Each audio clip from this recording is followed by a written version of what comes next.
Bismillah wa salatu wa salam wa rasulullah wa ba'd. So, a brother asked a question. I promised to get back to him by video because it's quite the question. Okay, so here we go.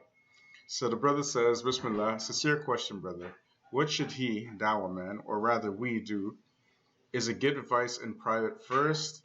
Then what if the person insists on? What if the person insists on? I guess meaning his idea.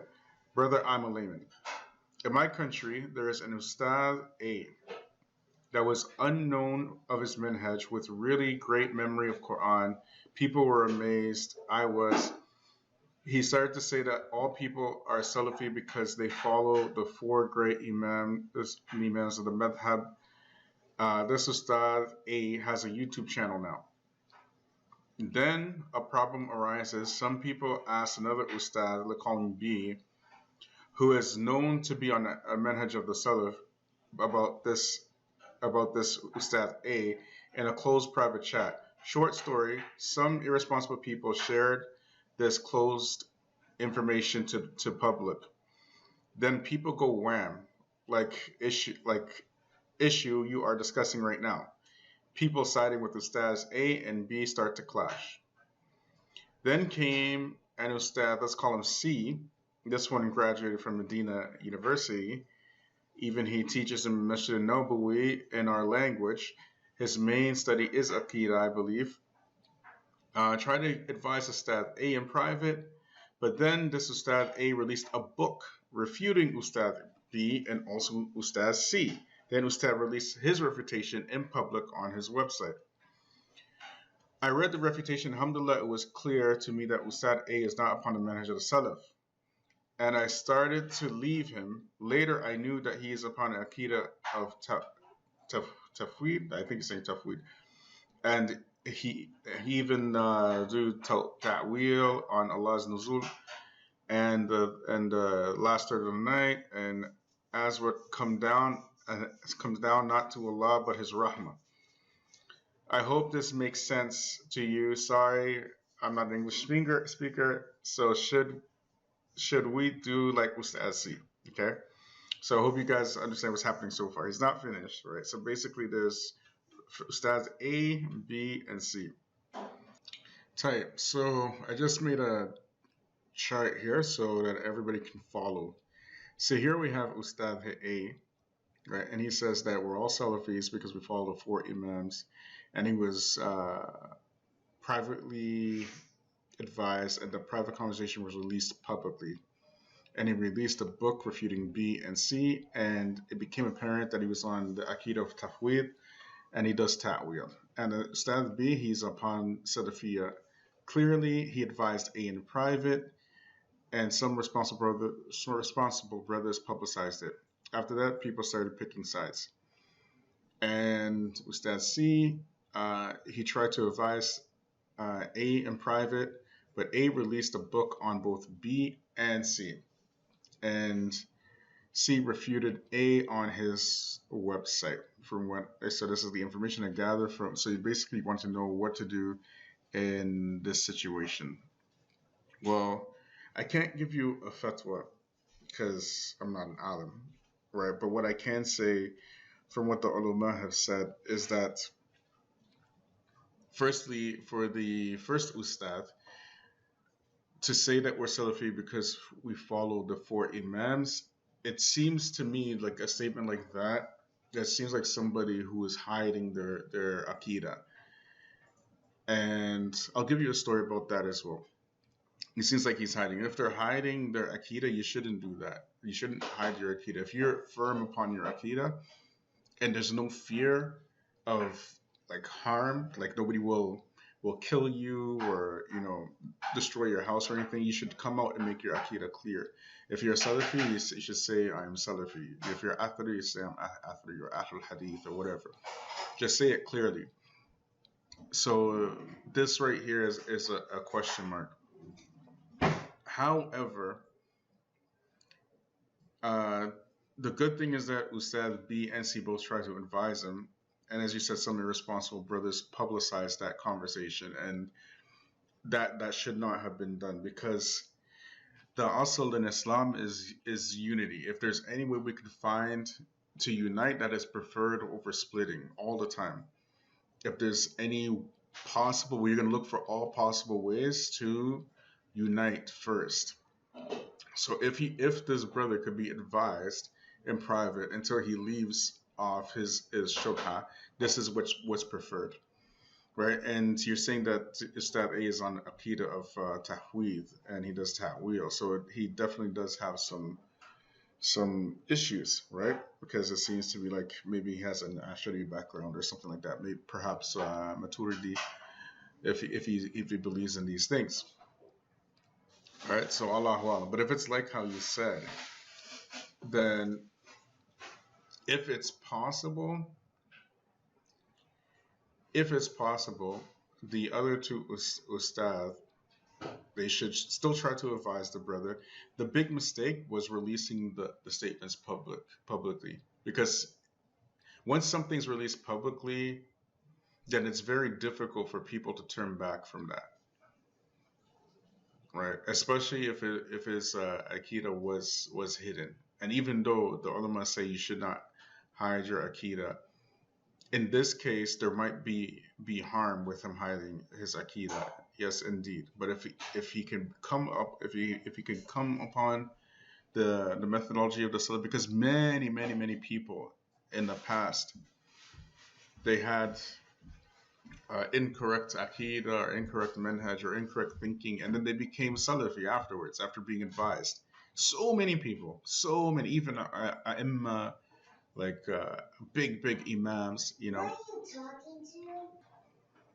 So if I were you in that situation, and if it was described as he said it, then I would stick with the people who are upon Salafiyya clearly, like they're clearly upon the manhaj of the Salaf. And they're not hiding their Aqidah, they're not hiding their manhaj. You know, the ones who hide, there are two types. Either they're hiding for some nefarious reason, and I'll give you a story because this really happened. When Salafiyya was growing in the West, right, before all the big fitna happened and all the splitting happened, right, the Sufis, they couldn't come out and say that they were Sufi. They couldn't do it. They just could not do it. Salafiyya was growing, and people were coming out and refuting the Sufiya with strength. And one of those people who could not come out, who could not openly come out, was, believe it or not, Hamza Yusuf. He would not dare. And back in those days, he would not dare say that he was Sufi. Sarahatan, like for sure, 100%. I know because I asked him in a public setting if he was Sufi, and he said no. Wallah al-Adhim. I swear by Allah, he said no. Now, not only is he coming out clearly as a Sufi, but he's openly calling people to Sufiya. And that is the danger of people who hide their Aqidah and their manhaj, is because they do this in hopes of fooling the people into their Aqidah and manhaj. Because if they believed that they were upon the truth, they would just come out openly and say it.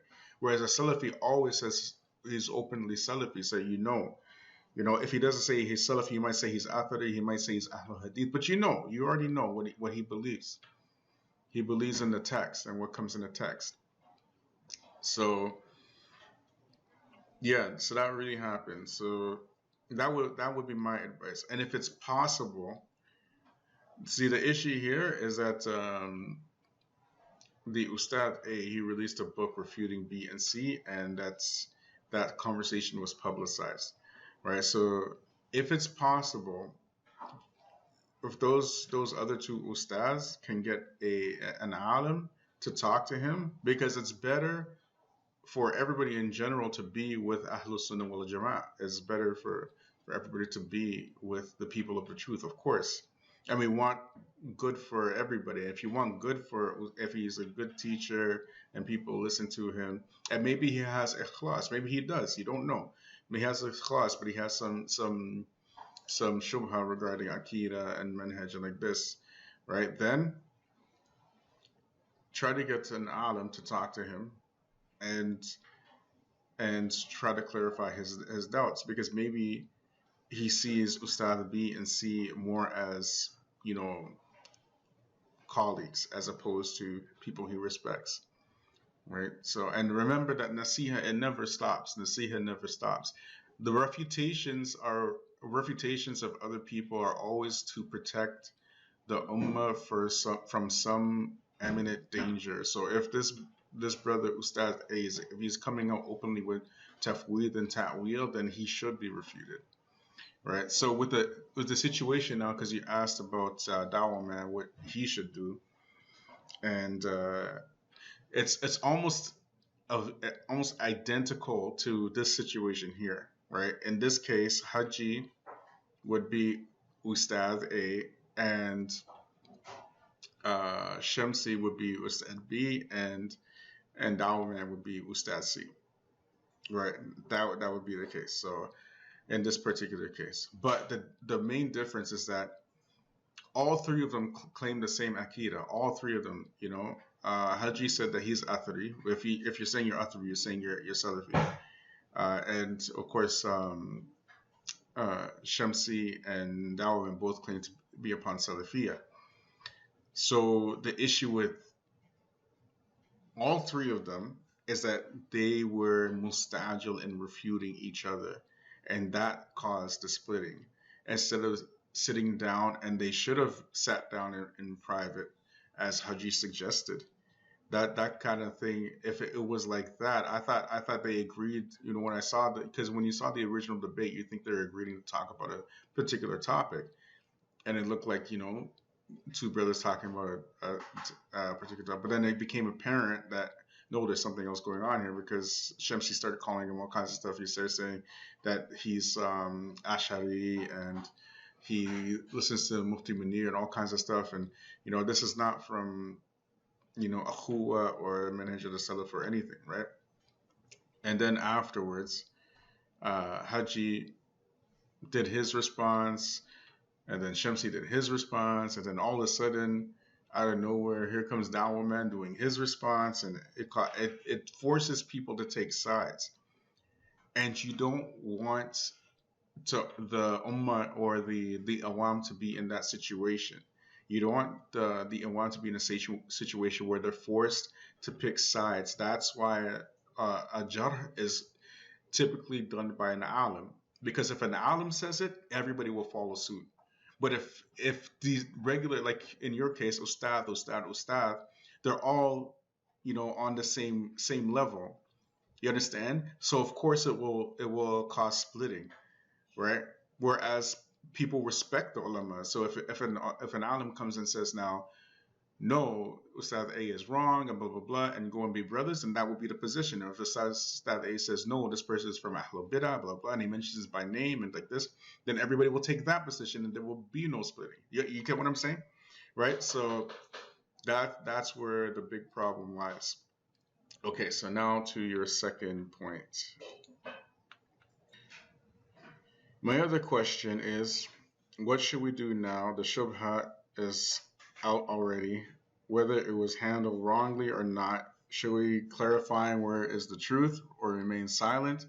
I think sometimes things like this is one of Allah's way to show the mistakes of unknown people, so that people know who is wrong and who is not. There's also another case, my country, of an unknown ustad who claimed to be on a manhaj al-salaf. In his YouTube channel, his dars are mainly about the akhlaq of the salaf, and at some point he attacked the other ustad who were upon the manhaj al-salaf to be those who disunite the ummah. This particular ustad is rarely refuted. This particular ustad also sit with people with innovation, not to debate, but to make a lecture with them. Some brothers who is learning the manhaj was tricked until today. My point is, unknown du'at, if they are not being confirmed soon, especially those who have a YouTube channel, will cause great harm to the people, especially those who are charmed by them. What should we do about these kinds of cases? For disclaimer, I'm free of the manage of those who transgress in their refutation. They also cause the same problem as you mentioned in my country. By the way, brother, you mentioned Ustad Abdurrahman Hassan, but I think he's not involving himself in the situation. The video circulating right now, where he talked about rebelling against the ruler, was made 1 year ago. I checked it on his channel. If I guess you wrong, or if there is another new video of him responding about this issue, then it is my mistake. Forgive me, brother. I just don't want Ustad Abdurrahman Hassan to be dragged into this. Barakallah fikum. Okay, type.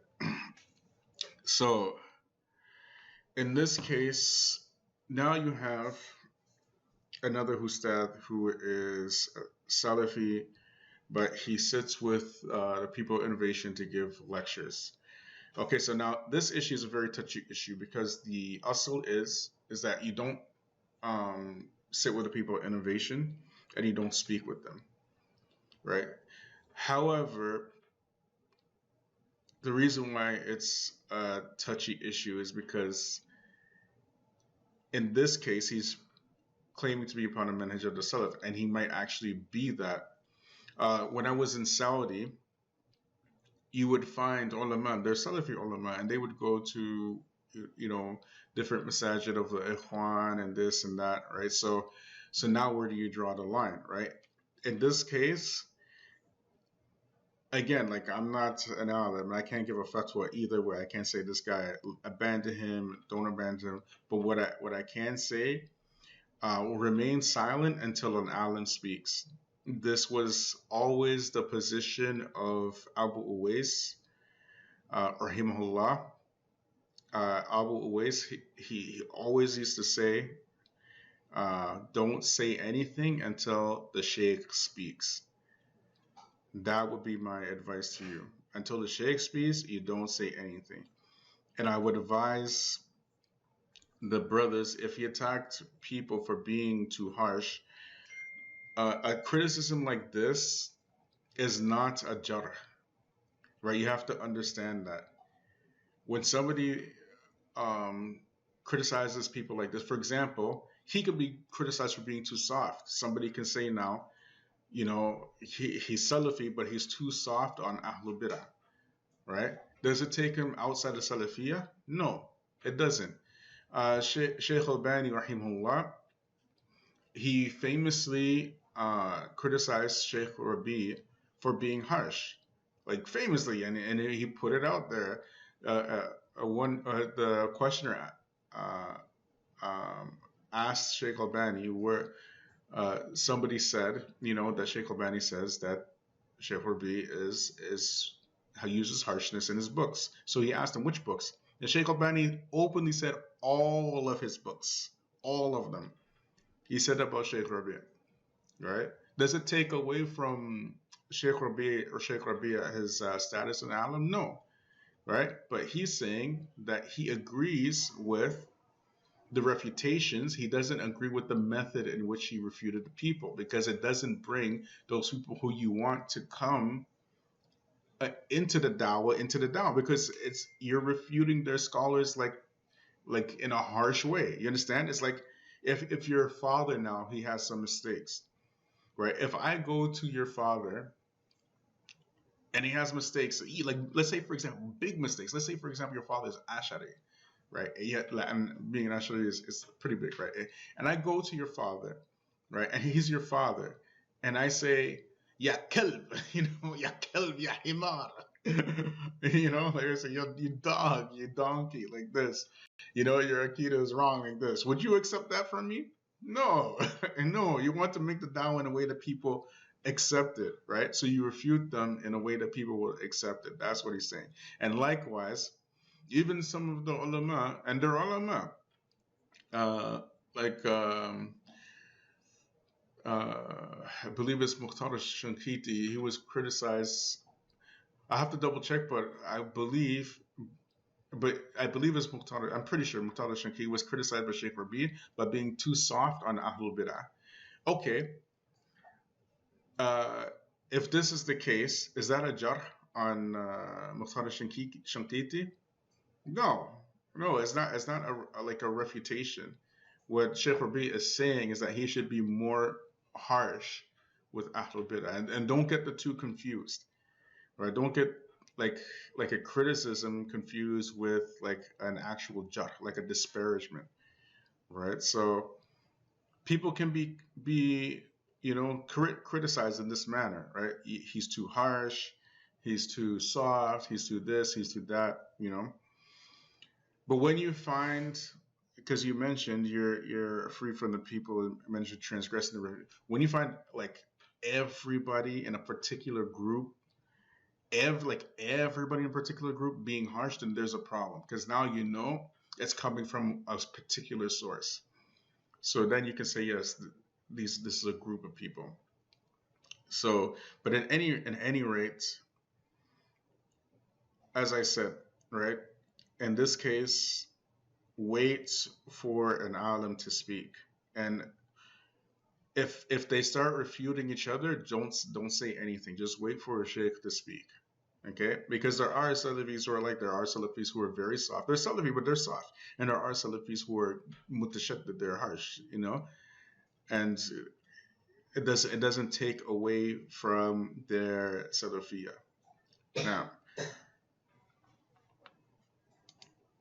okay, now about Ustaz Abdurrahman Hassan. Actually, for this, I like I said, his approach was like the best, right? And I understand that this is an older video, right? And he has nothing to do with this particular fitna. However, the brother who brought it forth, his approach was the best, right? Out of all of them, actually. And the brother, by posting this particular lecture from Abdurrahman Hassan, and wallahu alam. And I think that's it. And I will hope I helped you out. I know I really didn't say much, but I hope, because but I hope my advice will help you, inshallah. Okay, subhanaka wa bihamdik wa shalla wa atubu ilayk.